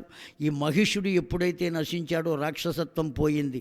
ఈ రాక్షసత్వం పోయేటప్పటికీ అమ్మవారిని ఆ దేవతలంతా కీర్తించారు. అనేక రకాలైనటువంటి వరములు ఇచ్చింది ఆ తల్లి. తలుచుకుంటే ఎన్ని వరాలు ఇస్తుందండి! అనేకములైన రాజ్ఞాం కర్మకరా నిత్యం కించిత్ అధ్యయనరతాహ. వీళ్ళందరూ కూడా అమ్మవారి దగ్గర దేవతలందరూ కలిసి ఇప్పుడే కదా మనం చెప్పుకున్నది, అయి గిరి నందిని నందిత మేదిని విశ్వ వినోదిని. ఎప్పటికీ ఆ తల్లికి ఉండేది ఆనందమే కానీ దుఃఖం ఉండదండి. ఇప్పుడు ఈ మహిషాసురుని సంహరించినా ఆనందంగానే సంహరించింది కానీ దుఃఖంతో సంహరించలేదు, ఆగ్రహంతో సంహరించలేదు. అసలు అమ్మవారి చేత సంహరింపబడిన వాడు మరల జన్మించడం అనేటువంటిది ఉంటుందా అండి? మోక్షాన్ని పొందుతాడు. ఒక రకంగా అమ్మవారు దేవతలకు ఉపకారం చేసిందా, రాక్షసులకు ఉపకారం చేసిందా అని ఆలోచిస్తే మహిషునకే ఉపకారము జరిగిందండి. అంతేగాని దేవతలకు ఉపకారం జరగల. వాళ్ళు ఇంకా ముందు కాలంలో ఎన్ని దుఃఖాలు పొందనున్నారో ఎన్ని సుఖాలు పొందనున్నారో తెలియదు. మొత్తానికి వాళ్ళు ఎప్పుడూ దేన్ని కోరుకుంటారు అంటే, నేను అమృతాన్ని తాగాలి, ఇట్లాగే ఉండాలి. అమృతం తాగితే మరణం లేదు అని కాదండి. ఏ వయస్సులో ఉన్నవాడు ఆ వయస్సులో ఆగిపోతాడు, ఎదుగుదల ఉండదు. ఆయుర్దాయం ఎంతవరకు ఉన్నదో అంతవరకు ఉంటాడు, ఆ తర్వాత వెళ్ళిపోతాడు. కానీ అప్పటిదాకా 16 ఏళ్ల వయస్సులో ఉన్నవాడు తాగితే ఆ వయస్సులో ఉంటాడు. అమృతం యొక్క లక్షణం అది. ఒకవేళ 20 ఏళ్ల వయస్సులో తాగితే 20 ఏళ్ల వయస్సు వాడు అట్టా ఉంటాడు. అంతే తప్ప అమృతం తాగాడు గనక ఇక వాడికి మరణం లేదు అని అన్నట్లయితే సృష్టి రహస్యానికి అర్థమేమున్నదండి? బ్రహ్మ యొక్క సృష్టిగతానికి కారణమేమున్నది? ఒకదాని నుంచి ఒకటి పరిశోధనాత్మకంగా పరిశీలన చేస్తే తప్ప సత్యం వెలువడేటువంటి అవకాశం లేదు. ఎలా పడితే అలా మనం భావించే అవకాశం లేదు. కనుక వాస్తవంగా ఎవరికి ఉపకారం చేసింది అమ్మవారు? మహిషునకే ఉపకారం చేసింది. మాకే ఉపకారం జరిగిందని అమాయకంగా దేవతలంతా ప్రార్థిస్తే ఆ తల్లి చెబుతున్నదండి, శృణుయోగ అత్తథైవ పశ్యేనైవ ప్రముదితః లోకా ఏవత్పతితాయా వై సర్వం ప్రజానాం నియుక్తేన సంభావ్యతే క్షణక్షణం ప్రచరంతి మయా నామం. అమ్మవారు చెప్పిందండి, నాయనా మీరు ఎప్పుడూ కూడా నా నామాన్ని వదిలిపెట్టవద్దు, నన్ను వదిలిపెట్టవద్దు. మీకు ఏ కష్టం కలిగినా ఎవరిని తలుచుకోవాలి అంటే అమ్మా జగన్మాత అని తలుచుకోండి, నేను వెంటనే ప్రత్యక్షమవుతా, మీకు ఏది కావాలంటే అది చేసి పెడతాను రా నాన్న, నన్ను మరిచిపోవద్దురా అని చెప్పిందండి. పరమానందపడ్డారు దేవతలంతా. వాళ్ళ నెలవులకు వెళ్ళారా. ఎంత ఆనందాన్ని పొందిన దేవతలకు ఇప్పుడు గర్వము ఏర్పడిందండి. ఇప్పుడు ఏ స్థితికి వచ్చారంటే వాళ్ళు తదాకర్ణ్యవచస్తస్య సువిసృజ్య జౌదానవు ఉచుతు ప్రణిప్రణాతి ఏకం పురతః సర్వైః స్వైః యోగాత్ సంభావ్యతే. వాళ్ళు ఏ స్థితికి వచ్చారంటే ఆ దేవతల్లో ఒకడు ప్రక్కవాడితో అంటున్నాడు, ఏమని? ఒరే, నా శక్తిని కూడా అందులో ఉంచాను కనుకనే అంత శక్తి ఆ శక్తికి కలిగిందిరా. ఏమన్నాడండి? అవునురా, నువ్వే కాదు నేను కూడా నా శక్తిని ఉంచాను కదా, మనందరి శక్తి అక్కడ ఉంచాం కనుకనే ఆ శక్తితో మహిషాసురుడు సంహరింపబడ్డాడు. కనుక ఆవిడ గొప్పతనమే ఉందిరా. మీరు నన్ను తెలుసుకోండి అంటుందే. ఈ దేవతల్ని ఏమనాలండి? ఇప్పుడు ఏ విధంగా మాట్లాడుతున్నారండి? ఎప్పుడైతే ఆ స్థితికి వచ్చారో అమ్మవారు చూసిందండి. చూసి ఒక దివ్యమైనటువంటి కాంతి కనబడుతోందట. ఈ దేవతలంతా కూర్చుని మాట్లాడుకుంటున్నారు ఎవరికి వాళ్ళే. అప్పుడు నేను ఆ ఘనకార్యం చేశాను కదా, ఇప్పుడు నేను ఈ ఘనకార్యం చేశాను కదా. మనం కూడా మాట్లాడుకుంటాం ఆ యజ్ఞోపవీతాన్ని సవరించుకుంటూ, నేనంటే ఏమనుకుంటున్నావు, నేనంటే ఏమనుకుంటున్నావు. ఎవరు ఏమనుకోవాలండి మనల్ని గురించి? ఆ భగవంతుడు అనుకోవాలి మనల్ని గురించి, ఫలానా వాడురా అని. అప్పుడు మనం గుర్తింపబడేది.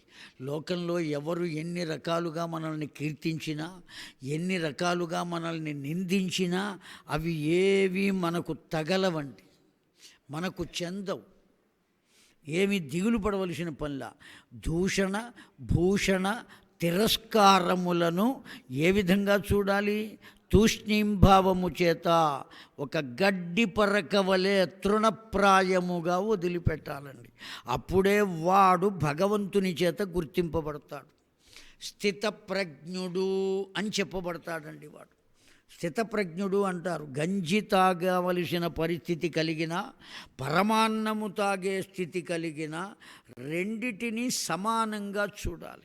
పరమాన్నం తాగేటప్పుడు ఎగిరి గంతు వేయరాదు, గంజి తాగేటప్పుడు కుంగిపోరాదు. రెండింటినీ సమానంగా చూడగలగాలి. లేకపోతే ఏమవుతాడండి వాడు? కనబడకుండా పోతాడు అన్నారు. గాలికి పత్రము, ఎండిన పత్రము ఏ విధంగా కొట్టుకుపోతుందో, ఒకవేళ కొట్టుకుపోక అక్కడ పడినా ఏదో ఒక మానవుని పాంధుని పాదముల కింద పడి ఎలా నలిగిపోతుందో, ఈ విధంగా భావించే జీవుడు కూడా అలా పాడైపోతాడు అని చెప్పిందండి శాస్త్రం. కనుక మనం అలా ఉండకూడదు. ఎప్పటికప్పుడు గతాన్ని గుర్తు ఉంచుకోవాలి. భవిష్యత్తును ఆలోచించి అమ్మకు చెప్పాలి. వర్తమానాన్ని జాగ్రత్తగా చూసుకోవాలి. ఈ మూడు ఎప్పుడు జరుగుతాయో ఆ జీవితం ఇక్కడ బాగున్నా బాగుండకపోయినా అక్కడికి వెళ్ళిన తరువాత మరల రాకుండా ఉండే స్థితి వాడికి కలుగుతుంది అని చెప్పారు మహానుభావులు, పండితులు. మళ్ళా భూమి మీదకి రాకుండా ఉండాలి కదా. ఆ విధంగా ఎవరు ఉండగలగాలి? ఈ సాధన చేసిన వాడు ఉండగలుగుతాడు. ఆకర్ణ్యవచస్తస్య సువిమృశ్యః ఏతత్ కాంతీనాం సువ్రత. అక్కడ కూర్చున్నటువంటి దేవతలంతా కూడా దివ్యమైన కాంతిని చూచారు. ఆ చూచినటువంటి వాళ్ళు, దేవేంద్ర ఒక్కసారి అటు చూడవయ్యా, కాంతి ఏమిటో అనేటప్పటికీ, అవునయ్యా మిరుమిట్లు గొలుపుతోంది. ఎవరు? అసలు మనుషులు ఎవరు కనబట్టం లేదే, ఏ విధంగానూ ఒక రూపం దర్శనం ఇవ్వటం లేదే, ఒక్క కాంతిమంతం మాత్రమే కనబడుతున్నది, కాంతి మాత్రమే. అగ్నిదేవా నువ్వు వెళ్ళు, అదేమిటో కనుక్కో ముందు. అసలు కాంతి నీ నుండే కదా వచ్చేది. ఓ అగ్నిహోత్ర నువ్వు వెళ్ళవయ్యా, ఏమిటో కనుక్కో, ఒక్కసారి పరిశీలన చేసి రావయ్యా. అగ్నిహోత్రుడు ఆ కాంతి వద్దకు చేరుకున్నాడండి. చేరుకుని జాయతేచ యథా కాశరూపితం భూమా ఉత్పద్యంతే హన్యనేకషః తాదృశాః క్రూరా బహవః శస్త్రయోగాత్. ఎవరు నీవు? ఎంత కాంతిగా ఎలా ఉన్నావు? నీ యొక్క పరిస్థితి ఏమిటి? నీ పేరు ఏమిటి? నీ ఉనికి ఏమిటి? ఇవన్నీ చెప్పమన్నాడు. ఎవరు చెప్పమన్నది? అగ్నిహోత్రుడు. వెంటనే అక్కడి నుంచి శబ్దం వినపడిందండి. ఎవరు కనబడలా, శబ్దం మాత్రమే వినపడింది. ఏమంటోంది? కాత్వం కుతో గతః మయా యోగ్యతే ప్రశ్నం విచికిత్సయ. అసలు నువ్వెవరివయ్యా, నువ్వెవరు అని నన్ను అడుగుతున్నావు. నువ్వెవరివి? ముందు నీ సంగతి, నీ పరిచయాన్ని చెప్పు. చెప్పాడండి. హోత్రో యద్భవిత్యేవ తథైవ అగ్నిం ఉపపాలయన్ సమే భవిష్యతి మత్శక్తః విజృంభతే ప్రభవం. నా యొక్క శక్తి చాలా గొప్పది. నన్ను అగ్నిహోత్రుడు అంటారు. దేని యందు నా దృష్టి పడినా అది మొత్తము భస్మమై బూడిదై ఉంటుంది. అనేకములైనటువంటి వనములనే కాల్చి బూడిద చేశా. ఖాండవ వనం ఇంద్రప్రస్థంగా మార్చాను. ఇది మంచా, ఇది చెడా, ఇది బంగారమా లేదు ఇనుమా అనేటువంటి వ్యత్యాసము నాకేమీ లేదు. అన్నిటినీ కూడా భస్మము చేయగలిగినంత శక్తి ఉన్నది. అవునా? అంత శక్తి ఉన్నదా? తృణం యోగ్యతే భస్మం సకురుత తథైవ అద్యయేవ. ఇదిగో ఈ గడ్డి పరక ఇక్కడ వేస్తున్నా, ఒక్కసారి దీన్ని భస్మం చేసి చూపించు నాకు అని అడిగింది ఆ వెలుగు. ఎప్పుడైతే ఆ గడ్డి పరక అక్కడ వేసిందో అమ్మవారు, ఆ శక్తి, ఆ జ్యోతి స్వరూపం అక్కడ గడ్డి పరక వేస్తే ఆ గడ్డి పరక అనేక రకాలుగా దాన్ని కాల్చడం కోసం అగ్ని ప్రయత్నం చేశాడండి అగ్నిహోత్రుడు. ఎంత ప్రయత్నం చేసినా కనీసం అది నల్లగా కూడా మారలేదటండి. మాడిపోవటం కూడా మాడిపోలా. బూడిద కాకపోతే కాకపోయింది. పోనీ జ్వాల వచ్చిందా అంటే జ్వాల రాలా. పోనీ కణికలాగా ఉన్నదా, ఎర్రబారిందా అంటే ఎర్రబారలా. అసలు ఏ అవస్థ కలగట్లేదు దానికి. ప్రయత్నం చేసి చేసి నిర్వీర్యుడై తలదించుకుని ఇప్పుడు నీవెవరో చెప్పు అని కూడా అడగటానికి సిగ్గు చెందినవాడై దేవేంద్రుని వద్దకు వెళ్ళాడు. అసలు ఏమీ తెలియటల్లయ్యదయా, ఎంతో ప్రయత్నం చేశాను కానీ నాకేం చెప్పట్లేదు. ఓ వాయుదేవా నువ్వు వెళ్ళవయ్యా అన్నాడు దేవేంద్రుడు. వాయుదేవుణ్ణి పంపించాడు. వాయుదేవుణ్ణి కూడా అమ్మవారు అలాగే అడిగింది. అడిగితే నేను సామాన్యుణ్ణి కాదు, పెద్ద పెద్ద భవనాలు కూడా కూలగొడతా, ఎప్పుడు ఏది చెడు అదే చెబుతాడండి బలవంతుడు. బాగా గుర్తుపెట్టుకోండి, అర్థమైందా అండి? నేను ఒక దివ్యమైన భవనాన్ని కట్టించానయ్యా, ఆ భవనాన్ని లేని వాళ్ళందరినీ తీసుకొచ్చి అందులో పెట్టానయ్యా అని ఎవరైనా చెప్పిన వాళ్ళు ఉంటే చూపించండి. ఉన్నారండి. కరీంనగర్లో కొన్ని కోట్లకు అధికారి అయినటువంటి ఓ కాంట్రాక్టర్ ఉన్నాడు. మంచి మాట కనుక మనం చెప్పుకోవాలి. నాకు తెలిసినంతవరకు ఆ పిల్ల కూడా అమ్మవారే. కొన్ని కోట్లకు అధికారి ఆ పిల్ల తండ్రి. ఆ పిల్లకు పెళ్లి సంబంధం కుదిరింది. నాన్నగారు నా పెళ్ళికి ఎంత ఖర్చు చెయ్యాలి అనుకున్నారు అడిగింది. సుమారుగా ఓ 15 కోట్లు ఖర్చు పెడదామనుకుంటున్నాను అన్నాడు. 15 కోట్లట. ఆ 15 కోట్లు నాకు ఇవ్వండి, మీరు ఖర్చు పెట్టద్దు. తండ్రి దగ్గర అడిగి తీసుకుంది 15 కోట్లు. ధైర్యంగా మామగారింటికి వెళ్ళింది. పెళ్ళి ఇంకా కాల. ఆయన గొప్ప ధనవంతుడే, కోట్లు కలిగినవాడు. మీ అబ్బాయి పెళ్ళికి ఎంత ఖర్చు పెట్టాలనుకుంటున్నారు? ఇదిగో ఇంత ఖర్చు పెట్టాలి, ఆ మొత్తం నా చేతికి ఇవ్వండి.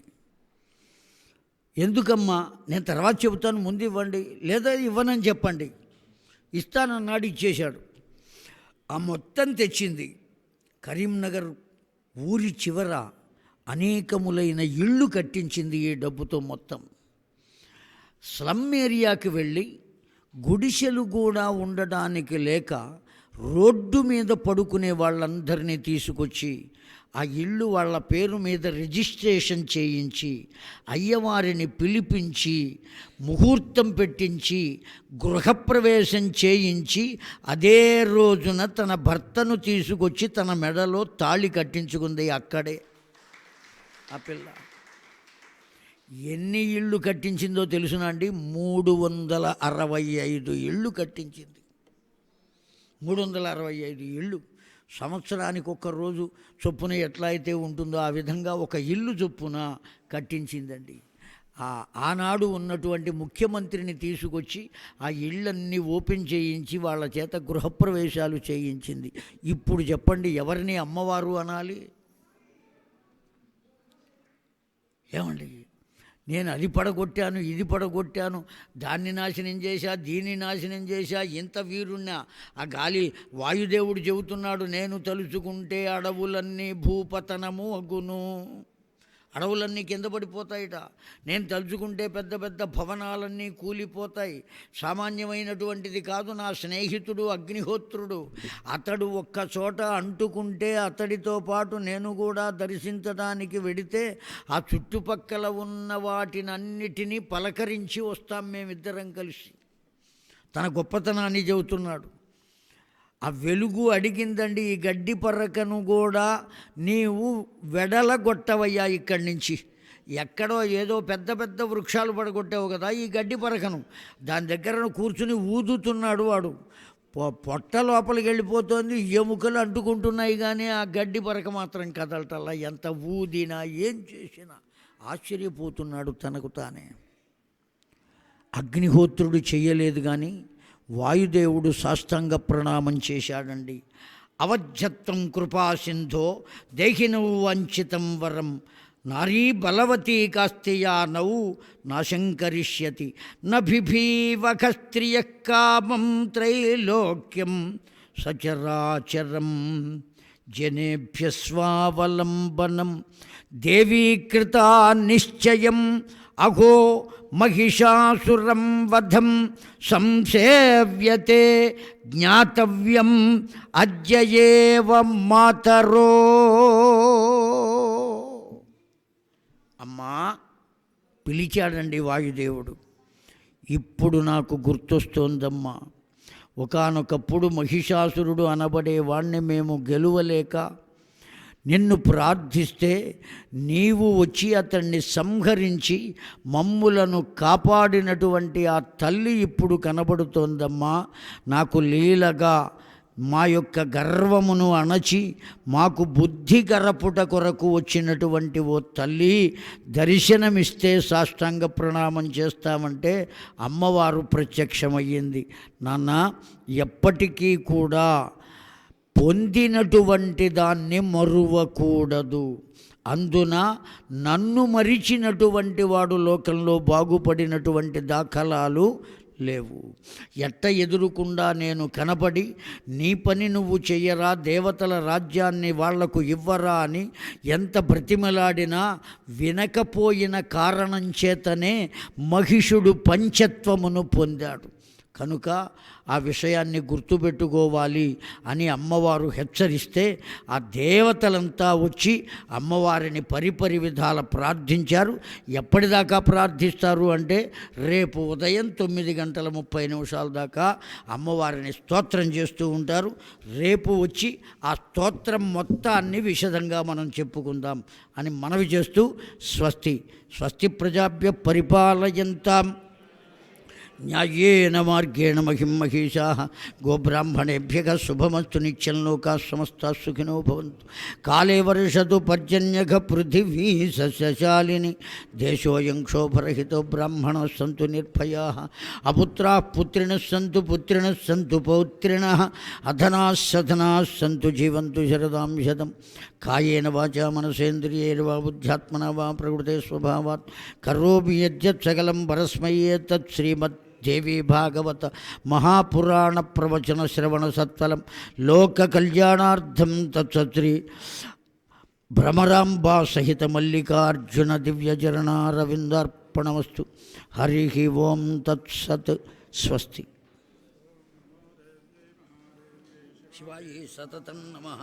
నమః ప్రకృత్యై భద్రాయై విహత్రే బ్రహ్మణోపహరతి ఏకదైవైనమాన ఆయుస్తేజో దధాతి. భ్రమరాంబా మాతకీ జై. హర నమః పార్వతీపతయే హర హర మహాదేవ. చాలా భాగ్యం, మనందరి భాగ్య విశేషం చేత మాఘమాస కాలం పాపాన్ని పోగొట్టేటటువంటి మాసం, గొప్ప మాసం.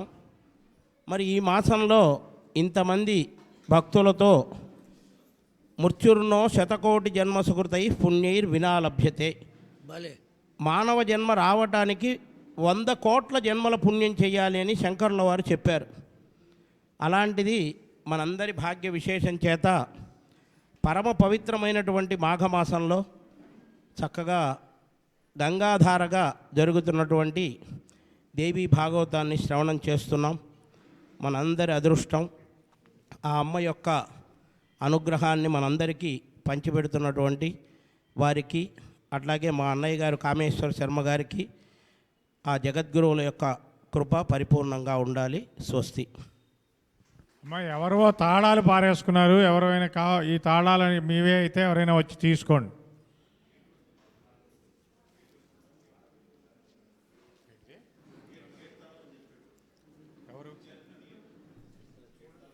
మన వాళ్ళు ఎవరైనా అయితే మన వాళ్ళు చెప్పండి, ఈ తాళాలు దొరికాయి మీవైతే మీరు ఎవరైనా అయితే వచ్చి అడగండి.